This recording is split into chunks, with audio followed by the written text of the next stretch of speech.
예, 경기도 광명시가 올해는 민생 경제를 최우선 과제로 삼고 시민 일상 회복에 전념할 계획입니다. 아울러 탄소 중립 도시를 지향하며 기후 위기 극복에 앞장설 방침인데요.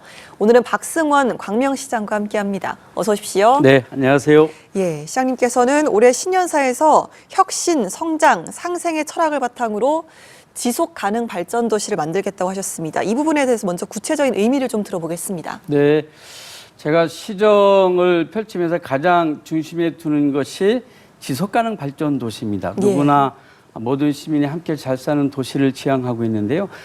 그 과정에서 제일 중요한 것이 저는 혁신이라고 생각합니다. 옛날 우리 성현들께서 일신일실 매일매일 혁신하라고 했던 것처럼 늘 새로운 일, 새로운 가치를 가지고 일하는 자세가 필요하다고 생각하고요. 두 번째로는 상생인데 광명시는 도시가 탄생한 지 이제 42년째 됩니다. 예. 그런데 도시의 한 3분의 1 정도가 뉴타운 재건축 사업으로 진행되고 있고 또 최근에는 광명 시흥 테크노밸리 약 74만 평이 개발되고 있는데 향후에 또 3기 신도시에 340만 평이 개발됩니다. 이렇게 광명시가 다시 한번 새롭게 탄생을 하고 있는데 이러한 시점에 도시가 지속 가능 도시로 성장할 수 있는 미래 100년을 설계하는 것이 굉장히 중요하다.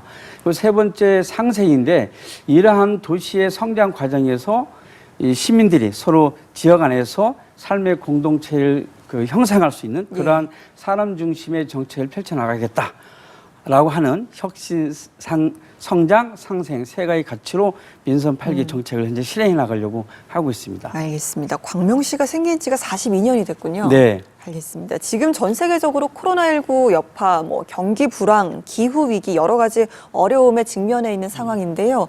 도시의 미래라고 하면 어떤 모습일까요? 도시의 미래는 사람들이 살기 가장 좋은 도시를 만들어가는 거죠. 그런데 잘 아시는 것처럼 지금 전 세계적으로 기후 위기가 매우 심각한 문제이지 않습니까? 예. 그러면 이 탄소 중립 시대에 맞는 그런 지혜로운 삶을 살아갈 수 있는 이 도시를 만들어가는 것이 중요하다고 생각하고요.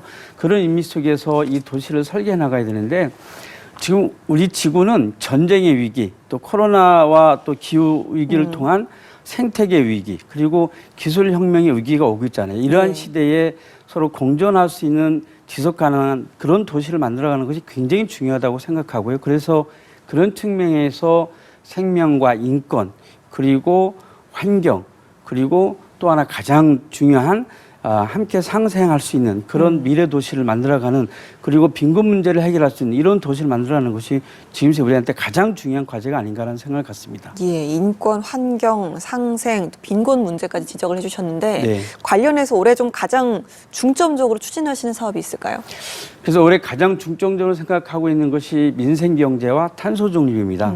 잘 아시는 것처럼 코로나19로 인해서 우리 지역의 지역 경제도 굉장히 어려워졌고요. 예. 소상공인 자영업자 굉장히 어렵게 됐습니다. 그래서 이런 민생 경제를 살리는 것이 중요한데 지방 정부에서 가장 중요하게 해야 될 것은 지역 경제를 살리는 정책들이 필요한데 그래서 저희 광명시는 올해 그런 이 지역 경제 소상공인 살리기 위한 골목 경제 사업들을 적극적으로 진행해 나가고 있고요. 네. 30명 이상의 자영업자들이 모여서 상점과 연합회를 만들면 그 지역을 중심으로 환경을 바꿔주는 사업들을 하고 있고 특히 자영업자들의 좀 기술 디지털 전환 시대에 맞게끔 키오스크를 바꿔준다든지 이런 좀 환경들을 바꿔주는 사업 그리고 가장 중요하게는 폐업하신 분들이 다시 재기할 수 있는 광명형 재기 프로젝트 사업을 진행하고 있는데 폐업도 어렵고 창업도 어렵잖아요. 이런 분들한테 다시 재기할 수 있는 창업지원금을 지원하는 이런 형태의 민생경제 사업들을 가장 중심적으로 현재 하고 있고요. 그리고 탄소 중립 시대에 맞는 탄소 포인트제를 통해서 지역 화폐를 돌려드리는 1년에 10만 원까지 돌려드리는 사업들 좀 진행을 저희들이 하고 있고요. 가장 중심적으로는 모든 시민이 탄소 중립 시대에 맞는 교육을 실행할 수 있는 다양한 정책들을 현재 준비를 하고 있습니다. 알겠습니다. 지난해 말에는 이제 일자리 창출과 또 지역 경제 활성화에 대한 비전을 제시하셨는데요. 관련해서 좀 핵심 과제나 또 세부 추진 과제에 대해서 설명 부탁드립니다.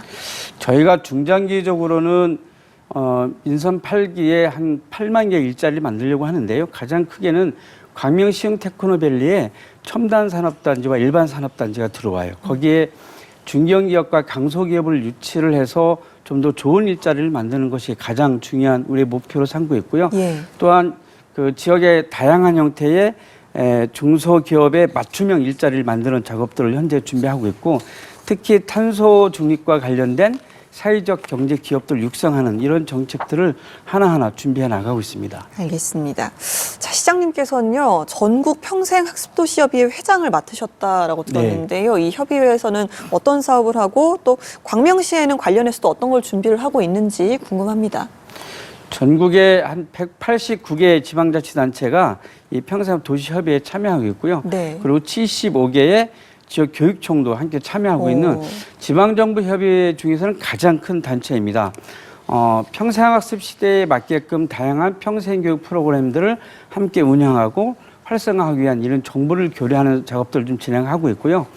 전국 평생학도시협의회에서는 지속 가능한 교육이나 빈곤 문제 해결을 위한 교육을 함께 진행하기 위해서 노력하고 있고, 저희 광명시에서는 이러한 시대에 맞는 많은 시민들에게 평생학습 지원금을 좀 지급하기 위해서 예. 50세에 도달하는 분들한테 약 30만 원의 평생학습 지원금을 지급해서 누구든지 언제든지 학습할 수 있는 기회를 만들어가는 제2의 학습세를 다시 만들어가는 데 준비를 좀 하고 있습니다. 알겠습니다. 평생 공부하는 도시 광명시의 이야기를 좀 들어봤는데 2023년 지방자치 대상을 수상하셨다고 합니다. 마지막으로 좀 시장님께서는 지역 공동체를 이끈 핵심이 무엇이라고 생각하시는지 들어보겠습니다. 저는 주민 자체에 있다고 생각합니다. 한 도시를 성장시켜 나가기 위해서는 그 도시에 살고 있는 시민들의 생각과 마음을 어떻게 잘 읽고 모으고 시민들과 함께 시민들 위주의 정책을 펼쳐나가느냐가 굉장히 중요한 과제라고 생각하고 있습니다. 그래서 저희 광명시는 전 동에서 주민자치회를 구성해서 운영하고 있는데요. 주민들 스스로가 지역 문제 해결을 위한 여러 가지 프로그램들을 만들고 거기서 제안한 정책들을 시가 집행할 수 있는 이러한 이제 주민자치 시대를 만들어가기 노력하고 있고요. 그러한 일들을 잘하고 있다 해서 좋은 평가해 주신 것 같고요. 예. 앞으로도 시민들과 함께 참여 민주주의를 진행해 나가고자 합니다. 알겠습니다. 오늘 여러 가지 좀 광명의 과제에 대해서 좀 이야기를 들어봤는데 올 한 해도 굉장히 좀 바쁘실 것 같습니다. 네. 예, 오늘 지금까지 박승원 광명시장과 말씀 나눠봤습니다. 고맙습니다. 네, 감사합니다.